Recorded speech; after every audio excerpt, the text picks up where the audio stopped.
إن الحمد لله الحمد لله نحمده ونستعينه ونستغفره ونعوذ بالله من شرور أنفسنا ومن سيئات أعمالنا. من يهده الله فلا مضل له ومن يضلل فلا هادي له، وأشهد أن لا إله إلا الله وحده لا شريك له، وأشهد أن محمدًا عبده ورسوله.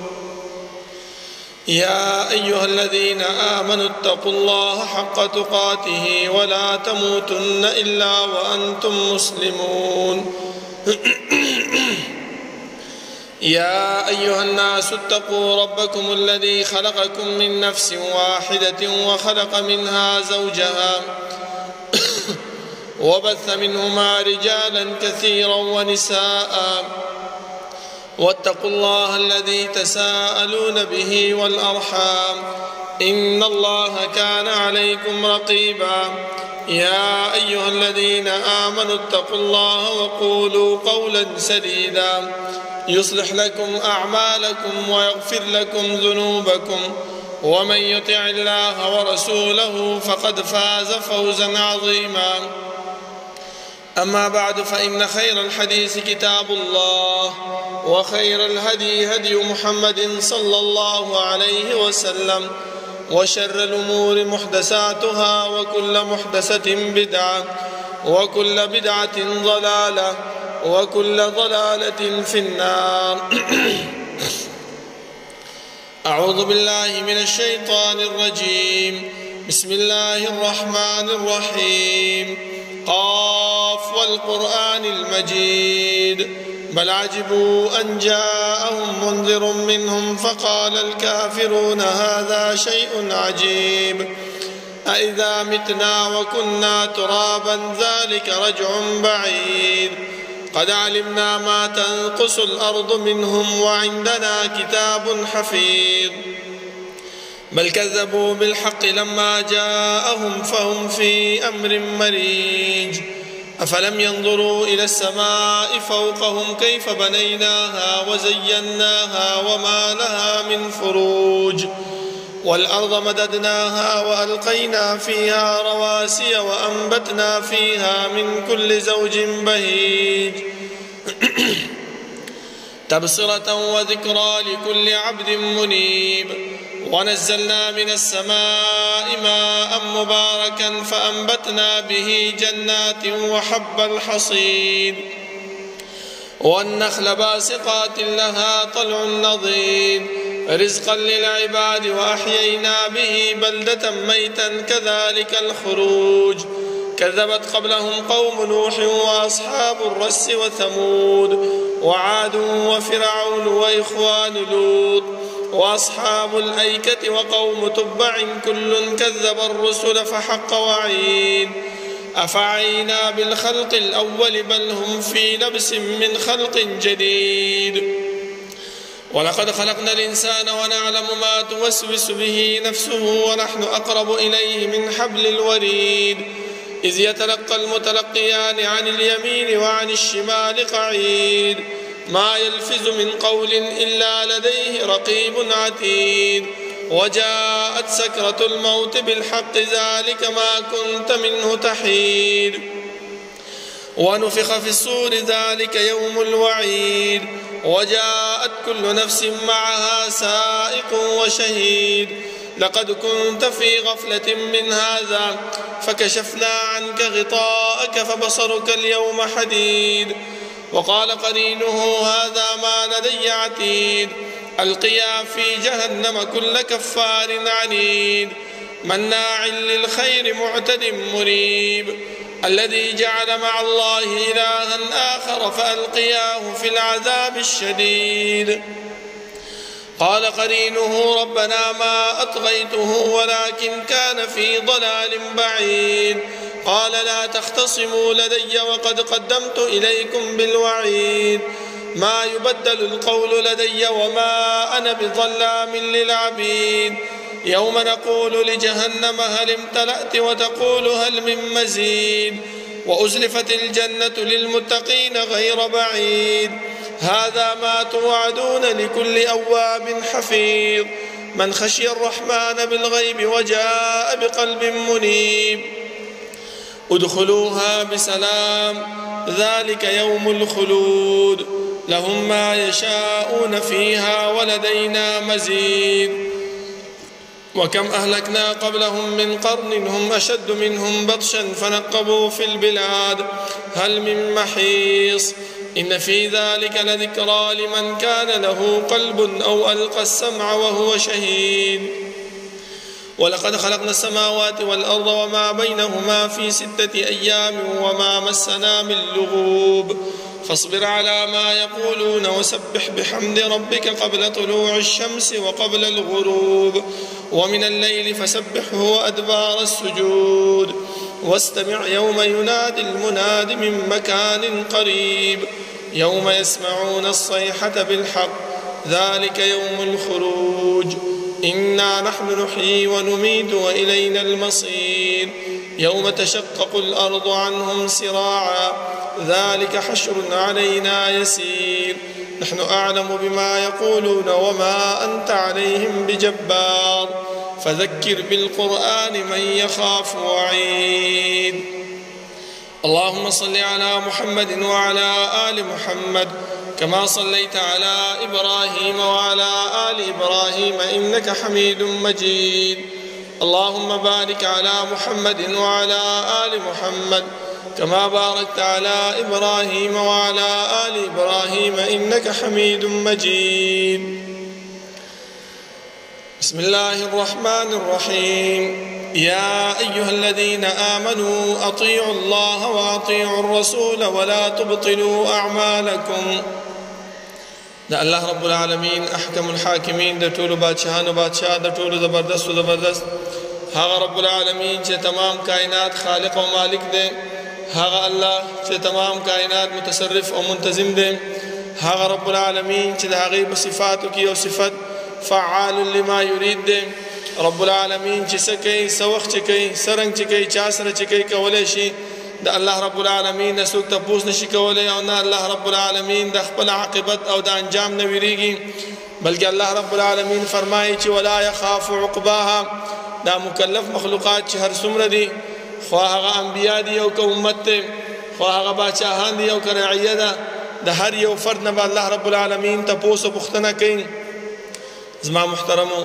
دا الله رب العالمین دا تپوس او دا پختنا دا پا دی خبر بانی دلالت نکی چې مونږ په دنیا کې کم عمل کوو کم کار کوو الله رب العالمین ته په هغې باندې څه پته نشته دی او نه الله رب العالمین د هغې نه خبر دی نه زما محترمو بلکې الله خپله فرمایي چې ولله ملک السماوات والارض وان تبدوا ما في انفسكم او تخفوه يحاسبكم به الله د الله رب العالمین دپاره د اسمانونو د ځمکو باچاهي ده کم اعمال چې تاسو ښکاره کوئ او کم عمل چې تاسو پټ کوئ الله رب العالمین به د هغې باره کې تاسو نه تپوس کوي نو بیا یې ولې موږ سره دا کرامن کاتبین مقرر کړي دي موږ نه دا تپوس او دا پوښتنه کوي دا د دې د وجې نه زما محترمو چې زموږ د دنیا دا ماحول دی چې کله یو انسان کم جرم وکړي کم کار وکړي نو سمدستي د هغې نه منکر کېږي چې یاره ما خو دا کار نه دی کړی نو قیامت په ورځ ما هم چې کله الله رب العالمین دی مشرک بنده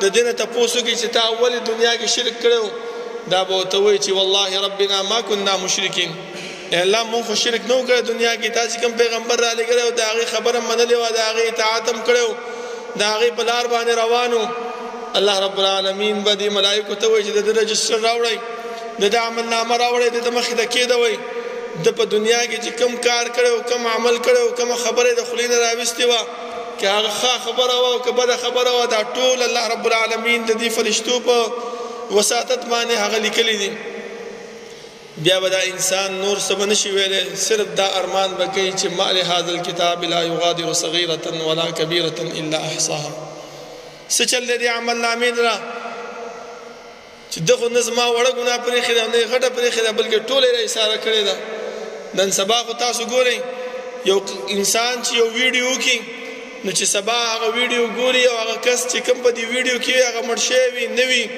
نو بیا یې ارمان ورځي چې ګوره دا پلانې زمونږ پلاني خوشحالي کې د پلاني په غم کې دا ګوره موږ سره موجود نو هغه ارسه هغه ته به داسې ښکاري لکه دا کار پرون چې شوی. نو همدغه شانتې به الله رب العالمین دغه عملنامه مونږ ته مخې ته کېږي چې انسانه دا دې عمل دی، اوس کوم طرف نه ته منکر کېږي. بل ځای کې الله رب العالمین فرمایي چې ولو ترى اذ وقفوا على ربهم قال اليس هذا بالحق. کله چې الله رب العالمین مخې ته دا انسانان ودرېږي، الله به ترې تپوس کوي چې آیا دا زما مخې ته ودرېدل او زما دا تپوس کول دا حق دی او که نه دی؟ دی به وایي چې بلا وربنا، او الله اوس خو مونږ ولیدل، اوس مونږ دنیا ته واپس کړه، لعلي اعمل صالحا فيما ترکتو، زه هغه عمل وکړم اوس خو ما هر څه په سترګو باندې ولیدل. الله به ورته وایي چې نه، چې کله ما اسمان او ځمکې پیدا کولې په هغه وخت کې ما یوه خبره کړې وه چې کله انسان د دنیا نه وفات شي او زما طرف ته راشي آخرت ته، نو واپسې دنیا ته تګ نشته دی. بس دا 50 کاله 80 کاله 80 کاله زیات نه زیات 100 کاله عمر چې ما کوم تاله درکړو، دا 100 مې درکړو، دا مې د دې وجې نه درکړو چې ته د دې ورځې دپاره د دې آخرت دپاره په دې دنیا کې تیاری وکړې، او د دې تیاری امتحان به تا نه زه په قبر کې اخلمه. خو بیا هم الله رب العالمین دومره مهربان او رحیم او کریم دی چې موږ ته هغه سوالونه وښودل چې انسانه دغه سوالونه به تا نه په دې امتحاني حال کې د دې امتحان په ځای باندې به تا نه کېږي، او تا ته به دغه استادان راځي او تا نه به دا تپوس کوي. اوس خو د انسان په ذهن کې به دا سوال راځي، خو مړه سوالونه یې راته ښودلي دي، څه ضرورت دی چې ځان ستړی کومه، دا منځونه دي او دا د ګرمۍ روجې دي او دا زکات ورکول دي، د خپل د جیب نه پیسې ویستل دي، څه ضرورت دی؟ بس سوالونه دې ښودلي دي. نظمه محترم الله رب العالمین ته پته وه، مونږ ته یې زمونږ د خوږ نبي صلی الله علیه وسلم په ژبه باندې دغه خبر راته وکړله چې انسانه دوکه نشي. دغه سوالونو جوابونه به دا به ته د خپل د اعمالو موافقت سره به ورکې چې دنیا کې دې څرنګې کوشش او محنت کړو، د هغه محنت او د هغه کوشش په ثمره باندې به دغه سوالونو جوابونه ته ورکې. ځکه فرمایي چې کله یو نیک بنده مسلمان بنده د قبر کې کېښودلی شي او هغه نه تپوس وشي چې من ربک، هغه به سمدستي وایي چې ربي الله، ما دینک دینی الاسلام. بیا به د رسول الله صلی الله علیه وسلم تصویر راوړلی شي چې ماذا تقول فی هذا الرجل، د دې سړي په باره کې ته څه وایې؟ اوس مونږ خو رسول الله لیدلی نه دی، مونږ هغه تصویر څنګه پیژنو؟ زما محترمو دا زمونږ د اعمالو په وجه باندې الله رب العالمین زمونږ دا خوله زمونږ دا ذهن په دې خبره باندې ګویا کړي چې دا زما پیغمبرو، دا ماته الله رب العالمین را لېږلو. خو چې کله مونږ د هغه په لاره باندې نه یو تللي، د هغه تابعداري مونږ نه یې کړې، د هغه اطاعت مونږ نه یې کړې، ځان نم چې کوم دی نو اعمال کړي، ځان نم کارونه کړي، څنګه به مونږ په هغه قبر کې هغه امتحاني حال کې هغه استاد مخې ته به مونږ څنګه د دې خبرې جواب ورکو چې دا زما پیغمبر دی؟ بیا فرمایي چې کله یو منافق سره کافر سره قبر کې کېښودلی شي او هغه ته وایي چې من ربک، هغه ورته وایي چې ها لا ادري، ما دینک، او ته ها لا ادري، ما ته خو پته نشته دی، خو دې خلکو به څه ویله هغه شی به ما هم ویله چې چا به راته څه خبره به وکړله، ما به ورته دته اوس وګورئ پرونی سړی دی راغلی مونږ ته په جومات کې ودرېدو خبرې کوي، وایي دا زما نیا او نیکونه دا زمونږ مشران چې کوم تېر شوي دي هغه به غلطه اوسه چې ته اوس راغلی مونږ ته دې خبرې شروع کړلې، مونږ ته مسلې بیانې. نظمه محترمو الله رب العالمین مونږ ته چې کوم پیغمبر را لېږلی دی مونږ ته یې دا هم ویلي دي چې انسانه د دې پیغمبر په لار باندې روان شه لعلکم ترحمون، چې په تا باندې څه وشي؟ رحم وشي. اوس خو داسې زمانه راغلی ده چې مونږ ته څوک څه خبرې بیانې، مونږ الټه د هغې ته خبرې کوو چې ده ته اوس وګورئ پرونی ماشوم دی ما ته خبرې کوي، ما ته خو مور و پلار داسې ښودلي دي، مونږ ته خو هغه پلاني ملا داسې راته ویلي دي. نظمه محترمو د دې یو ورکوټه یو مثال زه تاسو ته در کومه چې نن سبا دا مولیان د قرآن آیات به تاسو ته پیش کوي، د رسول الله صلی الله علیه وسلم حدیث به تاسو ته پیش کوي، خو هغه به څه کوي؟ غلطه معنا به کوي، غلطه ترجمه به بیانوي، غلط مفهوم به تاسو ته بیانوي، او ته به څه وایې؟ زمونږ امیان دغه خبرې مونږ کوو، بس مړه مولا صاحب راته وویلې که صحیح وه خو صحیح به یو، که صحیح نه وه هغه پوهېږي او ګناه یې د هغه په سر باندې. نه، دا خبره مونږ ته الله رب العالمین بیانه کړه چې ولا تزر وازرة وزر اخرى. انسانه دغه خبره مه کوه چې یاره مونږ ته پلاني مولانا صاحب پلاني مفتي صاحب دغه خبره راته وکړله هغه غټ مفتي دی هغه پلاني غټه مدرسه کې سبق ښیي غټ پګړی تړلی دی نه زما محترم په دې نه خلاصېږو تر څو چې خپل تحقیق نه یې کړی خپل جان پړتال هم نه یې کړی په دې باندې موږ نه خلاصېږو چې یاره پلاني مفتي راته ویلي دی او پلاني عالم راته ویلي دی ځکه زما محترم دغه واقع ما سره شوې ده خپل ځاني زه درته وایم دغه تجربه ما سره شوې ده یو عالم ما یو کس ما نه راغی ما ته وایي چې مونږ ته یو عالم دا خبره کړې ده چې الله رب العالمین چېرته دی ما ورته وایم الله رب العالمین عرش د پاسه په اسمانونو باندې اسمانونو د پاسه عرش باندې دی هغه وایي چې نه هغه راته وایي چې الله رب العالمین قرآن کې فرمایي چې وفي انفسکم افلا تبصرون زه ستاسو په دې جسمونو کې موجود یم خو تا ته ښکاري نه دې دپاره د روحانیت سترګې پکار دي دې دپاره د مریدي کېدل پکار دی چې مرید شي او د هغې سترګې چې د هغې سره ستا روحانیت رڼا شي سترګې دې رڼا شي نو هله به تا ته الله ښکاري خو که چېرته مونږ دې آیات ته وګورو زما محترمو د دې نه مخکې کم آیاتونه چې دي په دې کې الله رب العالمین مونږ ته خپل قدرت ښیي خپل هغه طاقت راته ښیي خپل هغه نظام راته ښیي چې انسانه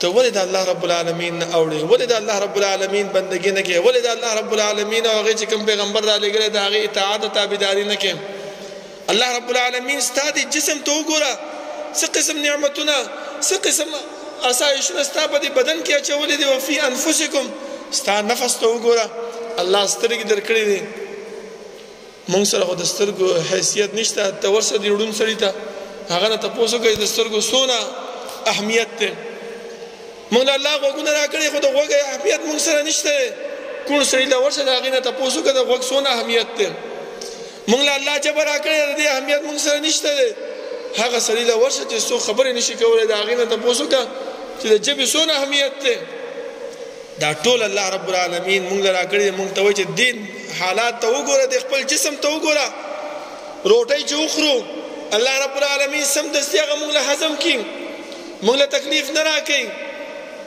مونږ باندې سخته نه راولي خو دا د الله قدرت دی دا د الله رب العالمین هغه طاقت دی او دغه ملا ما ته څه وویلې وایي الله وایي چې زه ستاسو جسم کې پوه یم ته دا څنګه وایې چې الله رب العالمین د عرش ته پاسه دی دا مونږ ته د حلولیت عقیده ښیي چې الله رب العالمین ستا په جسم کې موجود دی نو که چېرته زما غوندې یو امیر راشي او هغه د دې ملا خبره ومني چې زه وایي مړه دا اوس وګوره ورکوټه ماشوم دی دغه مسلې راته کوي هغه غټ ملا او مفتي و هغه غټ مدرسه کې سبق ښودو هغه راته وویل چې الله وایي چې زه ستا په جسم کې موجود یم نو زه به وایم چې او که نه الله زما جسم کې موجود دی نو څه ضرورت دی چې ګورم برابر خوا دې خوا دا څونه سخته عقیده ده زما محترمو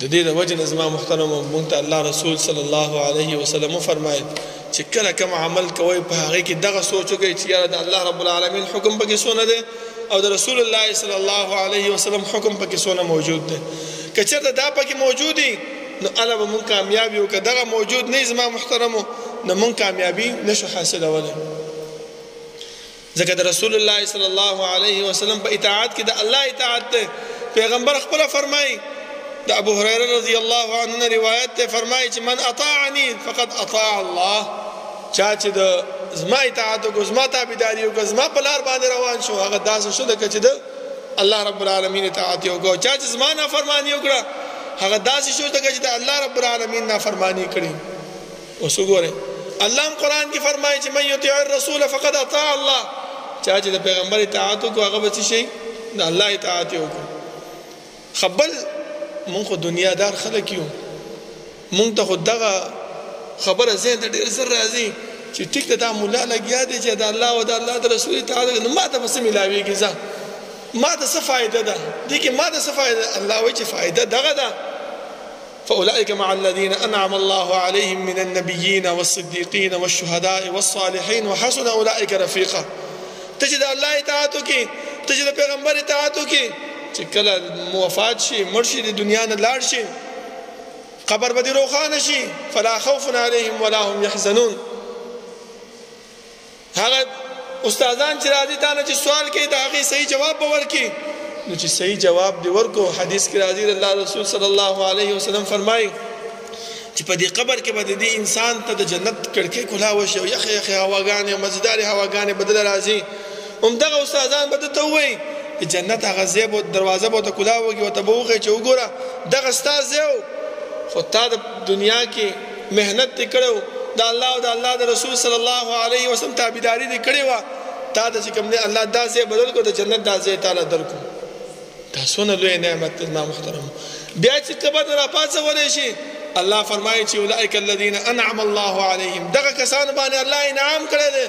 څه انعام یې کړی دی؟ څه فایده یې ورکړې ده؟ فایده دا ده من النبیین، دا به د نبیانو سره وي، والصدیقین او د رښتوني خلکو سره وي، والصالحین وحسن اولئک رفیقا. الله وایي دا ډېر ښه ملګري دي. دغه موږ د فایده ده، ځکه دنیا خو حریصه ده، هر انسان په دې حرص کې دی. ځکه زما محترمو موږ ته پکار دی چې موږ نه څونه نیکي کېږي هغه نیکي موږ وکړو، او په هغې کې موږ دغه خبرې ته سوچ وکړو چې یاره الله پکې څونه حکم کړی دی او پیغمبر پکې څونه حکم کړی دی. زما والد محترم هغه دې علاقه باندې طالبي کړې ده، په دې باندې سبق ویلی دی. هغه خپله یو واقعه بیانوي، و یو ورځ زه طالب وم، په سایکل باندې روان وم مدرسې ته، و چې لاره کې مې وکړه سهار وختي یو قبر دی او دغه خلک ورته راتاو دي، څوک ورته عبادتونه سجدې کوي او څوک ترنه غواړي او څوک څه کوي او څوک څه کوي. وایي ما ځان سره اراده وکړه چې انشاءالله بېګاره د ده قبر زه اواروم، دا ختموم، دا شرک اډه زه د دې ځای نه ختموم. وایي چې شپې وله رالم هېڅوک نه وایي، وایي دا بیلچه او ګنتنۍ مې راواغوست او قبر مې په ځمکې پورې اوار کړو. وایي چې سبا بیا سبا مدرسې ته روان یم، وایي دغه خلک راته لګیا وو، بس بېګاره تاسو ګورئ د دې سړي به جنازه وي، دا بابا یې ختم کو، د ده دا قبر یې اوار کو. وایي ته به ګورې چې بېګاله به د ده جنازه وي. وایي چې بېګاله رالم ما ورته ویل جنازې منازې نشته، زه خو همدا تاسو سره یم، خو ځان یې ښکاره کوم نه. هغه یو خبره کوي، وایي زه چې په کټ کې پروت وم، دا بعضې خلک وایي که نه وایي که چېرته د دې باباګانو د دې مشرانو بېعزتي دې وکړه نو وایي کټ د باندې اړوي، وایي دا د پسې شپې راځي. هغه شپې راتګ نه زما محترمه، دا شیطاني شیطان راځي تا ته وسوسه اچوي، تا په عذابوي، تا تنګوي، ستا ذهن کې دا اچوي چې وګوره که نه بابا صاحب درپسې راغی، پرون خو دې وده دغه کړی و، بېعزتي دې کړې وه، داسې دې کړی و، هغسې دې کړی و، نن راغی. وایي ځم چې ودوم د شپې، وایي زما دا خپې ګرولې وایي، وایي دا کټ یې را باندې وغورځولو، خو ما ورته وویلې چې زه موحد یم، الله رب العالمین توحید عقیده را نصیب کړې ده، ستا په دې چلونو باندې زه چې دی نو ده دوکه کېږم نه. نو زما محترمو همدغه خبرې دي، همدغه عقیده ده چې موږ په خپل ذهن کې راولو. وایي بیا بله ورځ باندې اسم نو هغه قبر هم الله رب العالمین ختم کو، هغه خلک هم د هغه ځای نه لاړل چې یاره قبر اوار شو، به چې چا دغه کړی دی هغه به اوس مړ شوی. او الحمدلله زموږ والد محترم الله دې ورله روغ صحت ورکړي، عمر دې الله ورکړي، هغه اوس هم ژوندی دی. د طالبۍ دور خبره ته د هغوی کوم زما محترمو. نو دا خبرې هسې دي، دا شیطان دی، او شیطان چې کله جنت نه آدم علیه السلام راویستو او خپله هم الله رب العالمین هغه راورټلو وویستو دنیا نه، نو ورته څه وویلې؟ رب فانذرني الى يوم يبعثون، ای الله ماله لږ مهلت راکړه د قیامته پورې. الله ورته فانک من المنذرین، تعالی مهلت درکړی شوی دی.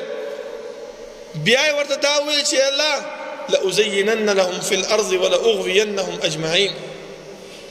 په دې خبره باندې الله ځان خبر کا چې دا ستا بندگان، تا به زه ګمراه کومه او د سمې لارې نه به یې اړومه. څنګه به یې ګمراه کومه؟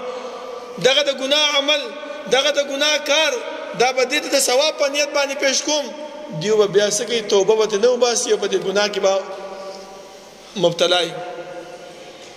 ځکه زما محترمو حدیث کې راځي، یو مثال تاسو ته در کومه چې رسول الله صلی الله علیه وسلم فرمایي چې لا یلدغ المؤمن من جحره مرتين، یو مسلمان یو مؤمن سره د یو سوري نه دوه کرته نه چل کیږي. څه مطلب؟ مطلب دا دی چې یو انسان له چا یو ځل دوکه ورکړله نو هغه انسان دوباره د هغه کس نه بیا نه دوکه کیږي. اوس یو انسان داسې دی چې یو بل انسان وله دوکه ورکړله او دا بیا ځي هغه ته وایي چې خیر دی زه داسې دی او هغسې دی، نو دا د رسول الله صلی الله علیه وسلم د دې حدیث خلاف یې وکړو. ولې؟ چې مؤمن څوک دی؟ رسول الله فرمایي چې لا یلدغ المؤمن، مؤمن نه چیچلی کېږي. او ته بیا ځې هغې باندې ځان دوکه کې، ځان تاواني کې، ځان چې کوم دی نو د هغې په وجه باندې د دنیا او د آخرت ضلالت او د دنیا او د آخرت رسوایي هغه خپل مقدر ګرځې. نو یا خو ته مؤمن نه او یا د رسول الله صلی الله علیه وسلم په دې حدیث او په دې خبره باندې ته څه شی کې ایمان نستا نشته دی. الله سے فرمائے یا ایها الذین آمنوا، اے ایمان والو، اطیعوا الله واطیعوا الرسول ولا تبطلوا اعمالکم، خپل اعمالونه مه بربادوئ. تر دې پورې راته وفرمایل چې انسانه که ته دا غواړې چې الله تا سره مینه وکړي او ته د الله سره مینه وکړي نو فتبعوني، د دې پیغمبر تابعداري وکړئ، الله به تاسو سره مینه او محبت وکړي. اوس دا تابعداري څه شی ده زما محترمو؟ اوس که موږ څه خبره کوو، کم عمل بیانو، کم کار بیانو، نو بیا دا خلک څه وایي؟ مړه وایي بله جمعې په ورځ باندې د وهابیانو جومات ته تلم یو ملا لګیا وایي داسې داسې خبرې راته وکړلې. زما محترمو دا د وهابیتوب خبره نشته ده، بلکې دا د الله او د الله د رسول صلی الله علیه وسلم خبره ده. دا د هغې دین دی، هغه چې کوم شریعت راوړی دا موږ تاسو ته هغه بیانو. دا وهابیتوب، دا بریلیتوب، دا دیوبندیتوب دا په یو سیټ باندې کېده زما محترمو. ځکه موږ ته چې دین راغلی په کوم طرف باندې راغلی دی؟ زه جامع اسلامیه کې ما سبق ویلی دی په مدینه منوره کې. یو ورځ دې دغه کې ناست وم ریاض الجنه کې مونځ مې کوو، یو پاکستانی راغی ما ته وایي چې قاري صاحب میں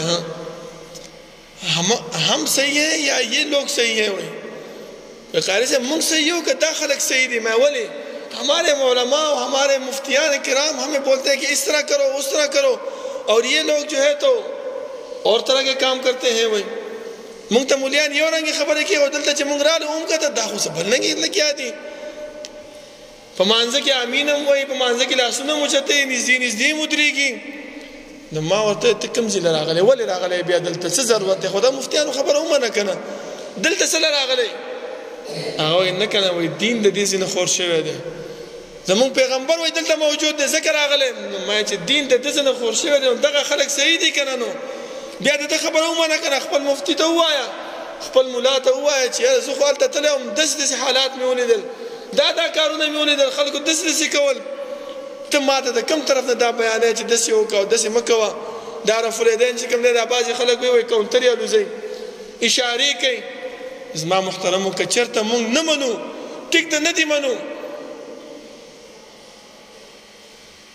خو دا استهزاء او دا ټوقه دا مسخره کول په دې باندې الله رب العالمین ډېر سخت غوسه کېږي. ځکه یو غزا کې چې کله رسول الله صلی الله علیه وسلم راتلو او عبد الله ابن ابي ابن سلول دا منافقو مشرانو د منافقینو مشریو هغه دا ویل چې لا يخرجن الاعز منها الاذل، دا عزتمن خلق برا پاسي او دا ذلیل خلق بر مدینه نه وباسي. نو الله رب العالمین دغه خبر ډیر بد ولګیدله چې ذلیل خو ته چې د الله او د الله د رسول خبره نه مني او ته دا وایې چې مسلمانان ذلیل دي کمزوري دي، دا به موږ لرې کوو د مدینې نه به وباسو. الله ورته وفرمایل قل بالله وآیاته ورسوله کنتم تستهزئون، بل څه درته نه ملاویږي د الله او د الله د رسول صلی الله علیه وسلم د هغې په اعمالو د هغې په دین باندې تاسو استهزاء کوئ. بل ځکه الله رب العالمین د رسول الله صلی الله علیه وسلم تابعدارو ته فرمایي الله یستهزئ بهم، الله رب العالمین به دیو سره ټوکه وکړي. هم د دې منافقینو باره کې الله وفرمایل چې د قیامت په ورځ باندې چې دیو کله د مؤمنانو سره را رواني نو د دیو مخې ته به الله رب العالمین څه وکړي؟ دیوال به ووهي، دا مؤمنان ترې لاړ شي، دغه منافقین به ودرېږي، الله به ورته دیوال مخې ته ووهي. نو دا منافق به ورته وایي چې الله مونږ خو مسلمانانو دیو سره، الله به ورته وایي چې فلتمسوا نورا، ورشئ تاسو دنیا ته ورشئ، تاسو خو مؤمنان وای خو په ظاهر وای په باطن کې تاسو کافران وای، د دې مسلمانانو خپیم والی. نو زما محترمو دا ټول هغه وعیدونه دي چې موږ ته الله قرآن کې بیان کړی دي، خو موږ څه کوو؟ ځان هم غافله کړی دی. سستی چا کې ده؟ موږ کې ده. زما محترمو موږ هېڅکله هم چې دی نو په سمه لار باندې نه ځو. زه به ته خپل د خاندان یو واقعه ذکر کړم. زموږ مور هغه راته ویله چې بچیا چې کله زما واده نه شوی، وایي زه به زیارتونو ته تلم، زه به باباګانو ته تلم، تر دې پورې تاسو به پېژنئ د سوکنو کې میا عمر بابا دی. زما مور خپله وایي چې زه دې له 15 ځل راغلی یم. وایي خو چې کله زموږ والد سره واده وشو نو الحمدلله داسې عقیده الله رب العالمین و نصیب کړله. دا په څه وجه باندې چې په زړه کې للهیت موجود و، ضد نو، عناد نو. ګنې نن سبا ښځې څه وایي؟ هغه خو ودرېږي خاوند ته مخې ته چې زه خپل کار کوه، ستا دین بدل دی، زما دین بدل دی، زه ستا خبره منه. نو چې کله هغه خاوند ورته وویلې هغه خپله دغه بدله کړله. په دې باندې تاسو ته یو بله واقعه ذکر کوم. زما محترمو زمونږ مدرسه ده په دې سوکدو کې الجامعة الاثریه په نامه باندې. د هغې ځینې یو جنۍ فارغه شوه په افغانستان کې او واده شوه. د هغې خاوند چې هغه حنفي و او زمونږ دا جنۍ چې دا اهل حدیثه وه. دغه خاوند د جنۍ ته ویلې چې ښځې ته زما ښځه، زما تا باندې دا حقوق دي چې زه تا ته کومه خبره کوم هغه به ته منې. او ټیک ته دا خو د الله او د الله د رسول حکم دی چې منم به. هغه ورته چې ګوره زه تا ته چې کوم لمونځ ښیم هغه شان دې لمونځ به کوې، دا د اهل حدیثو لمونځ او دا لمونځونه به نه کوې چې اشارې به پکې کوې او سجده به داسې کوې او رکوع به داسې کوې، دا قصې به نه کوې چې څنګه د زه. هغه ویل ټیک ده. دغه جنۍ خو هوښیاره وه. دا ورته وویل چې زه لاړ شه، زه تا ته یو خبره کوم، ته لاړ شه ما له داسې یو حدیث راوړه چې په هغې کې رسول الله صلی الله علیه وسلم سړو ته یو رنګې لمونځ ښودلی او زنانو ته بل رنګې لمونځ ښودلی. هغه سړی وایي ټیک ده. ووتو. وایي په لار روان ومه، وایي چا راته ووایي چې دلته یو کس دی او هغه هم ډېر حدیث کې، زه راشه هغې نه تپوس وکړم. وایي زه لاړم د هغې خواله. وایي هغه ملګری مې و. وایي شپه یې راکړله، روټۍ را باندې وخوړله. یو ورځ شوه، دوه ورځ شوې، په درېیمه ورځ ما ورته ما نه تپوس نه کوي. هغه وایي مېلمه سړی مونږ ته پیغمبر ویلي چې 3 ورځې مېلمستیا ورکړه، ما ته مېلمستیا درکړه، روټۍ مې باندې وخوړله، زما څه کار چې تپوس کومه؟ دا خو زمونږ شان نه خلاف ده، پښتو نه خلاف ده چې مېلمه نه تپوس کوي چې څه له راغلی. هغه ورته وایي چې یاره زما ښځه ده او پېښور کې د پلاني عالم د مدرسې نه فارغه ده، زمونږ د والد صاحب نوم ورته واغستو او هغه ته ما داسې خبره وکړه. هغه ما ته وایي چې ورشه یو حدیث راوړه ما له. وایي زه راوتی یم، وایي حدیث ګورم، وایي چې داسې یو حدیث پیدا کړم. وایي دې سړي ورته وایي چې که چېرته ته د خپلې ښځې ته تسلیم شي او د ښځې خبره ومنې نو کامیاب به یې. داسې حدیثونه نشته دی. وایي ځان مه پازاوه او مه ګرځه. هغه راغی خپل ښځې ته وویل چې ته څرنګه عمل کوې کوه، زما ته څه مسله نشته. او دا سړی خپله هم بیا ورپسې دا ښځې په دعوت باندې اهل حدیث شو. نو زما محترمو موږ دا نه وایو چې تاسو دې اهل حدیث توب ته راشئ. موږ دعوت نه درکوو دې فرقې ته، موږ دعوت نه درکوو دې ډلې ته.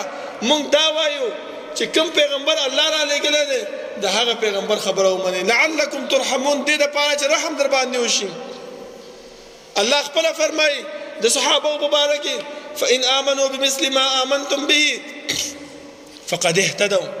تاسو چې کچره د صحابو په لار باندې روان شئ نو کامیابی به حاصل کړئ. پیغمبر صلی الله علیه وسلم فرمایي چې بنی اسرائیلو کې 72 فرقې وې، زما د امت به 73 فرقې. صحابه حریص خلک وو، سمدستي وایي چې الله رسوله کم یو فرقه به جنت ته ځي؟ رسول الله صلی الله علیه وسلم ما انا علیه واصحابي، په کوم باندې زه او زما د ملګري دي. اوس وګورئ زما محترمو دغه حدیث راواړوئ چې دا پیغمبر او د دې د ملګري په کوم دین باندې روانو، په کوم لاره باندې روانو چې الله رب العالمین په دنیا کې د جنت زیری ورکړی دی. الله په دنیا کې ورته ویلي چې فإن آمنوا بمثل ما آمنتم به فقد اهتدوا. پیغمبر خپله فرمایي چې علیکم بسنتي وسنت الخلفاء الراشدین المهدیین.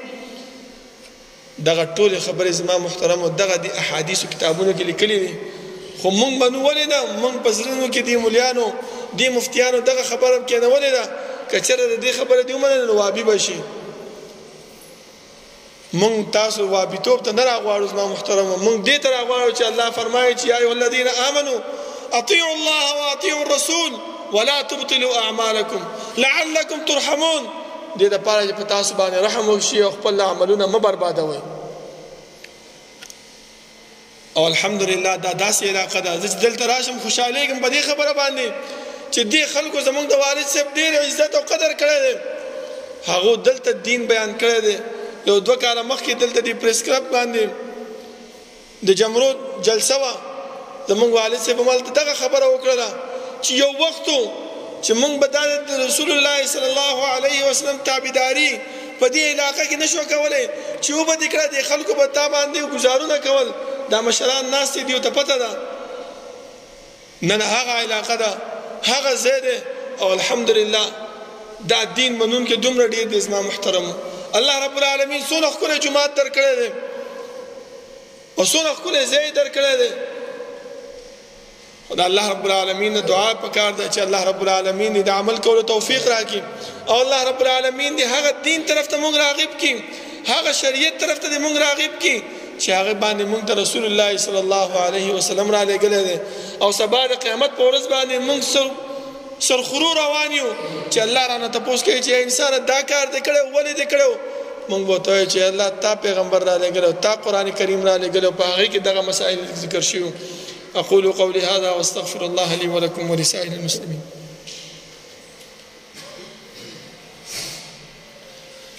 إن الحمد لله نحمده ونستعينه ونستغفره ونعوذ بالله من شرور أنفسنا ومن سيئات أعمالنا. من يهده الله فلا مضل له ومن يضلل فلا هادي له. وأشهد أن لا إله إلا الله وحده لا شريك له وأشهد أن محمدا عبده ورسوله. يا أيها الذين آمنوا اتقوا الله حق تقاته ولا تموتن إلا وأنتم مسلمون. يا أيها الناس اتقوا ربكم الذي خلقكم من نفس واحدة وخلق منها زوجها وبث منهما رجالا كثيرا ونساء واتقوا الله الذي تساءلون به والأرحام إن الله كان عليكم رقيبا. يا أيها الذين آمنوا اتقوا الله وقولوا قولا سديدا يصلح لكم أعمالكم ويغفر لكم ذنوبكم ومن يطع الله ورسوله فقد فاز فوزا عظيما. أما بعد فإن خير الحديث كتاب الله وخير الهدي هدي محمد صلى الله عليه وسلم وشر الأمور محدثاتها وكل محدثة بدعة وكل بدعة ضلالة وكل ضلالة في النار. زما محترمو د رسول الله صلی الله علیه وسلم او د الله رب العالمین اطاعت نکول، فرمانبرداری نکول، هغې له الله رب العالمین په دنیا کې کومه سزا ورکوي. یو سزا یې دا ده زما محترمو چې دا انسان بې ایمانه او منافق د دې دنیا نه ځي. ځکه الله رب العالمین خپله په قرآن کې فرمایي چې ویقولون آمنا بالله وبالرسول واطعنا ثم يتولى فريق منهم وهم معرضون. په خوله باندې خو چې ما ایمان راوړی دی، موږ د الله او د الله د رسول تابعدار یو، خو چې کله په موږ باندې خبره راشي میدان ته کوشو نو بیا موږ څه کوو؟ هغه اطاعت هغه تابعداري بیا موږ نه کوو. بیا موږ د دې نه یېرېږو چې خلک به راپسې خبرې کوي، خلک به راته دا وایي چې دا پلانې شی دا پلانې جومات ته تللی دې پلانې کار کړی د پلانې داسې حرکت کړی په مانځه کې. نو د بې ایمانۍ او د منافقت د ژوند نه ځان بچ کول پکار دی زما محترمو. ځکه الله رب العالمین هم فرمایي چې کم انسان د رسول الله صلی الله علیه وسلم اطاعت او تابعداري نه کوي د دې دنیا هم خرابه ده او آخرت هم خراب ده زما محترمو. نو ولې خپل آخرت خراب کو؟ دا دنیا خو د څو ورځو سامان دی، یو وخت تېرولو ځای دی. نو داسې عمل پکار دی زما محترمو چې موږ هم په دنیا کې کامیاب شو هم په آخرت کې کامیاب شو. الله رب العالمین نه دعا ده چې الله رب العالمین د عمل کولو توفیق راکړي او الله رب العالمین هغه دین هغه شریعت زموږ په زندګۍ کې راولي، هغه امور او هغه اعمال زموږ په زندګۍ کې راولي چې هغه د رسول الله صلی الله علیه وسلم ښودلی شوی په دین موافق وي. او سبا د الله رب العالمین مخې ته چې ودرېږو الله رب العالمین د صحیح جواب ورکو. ربنا لا تزغ قلوبنا بعد إذ هديتنا وهب لنا من لدنك رحمة إنك أنت الوهاب. ربنا اغفر لنا ولإخواننا الذين سبقونا بالإيمان ولا تجعل في قلوبنا غلا للذين آمنوا ربنا إنك رؤوف رحيم. ربنا لا تؤاخذنا إن نسينا واخطأنا ربنا ولا تحمل علينا إصرا كما حملته على الذين من قبلنا ربنا ولا تحملنا ما لا طاقة لنا به واعف عنا واغفر لنا وارحمنا أنت مولانا فانصرنا على القوم الكافرين. صفونا برابر کے نزدې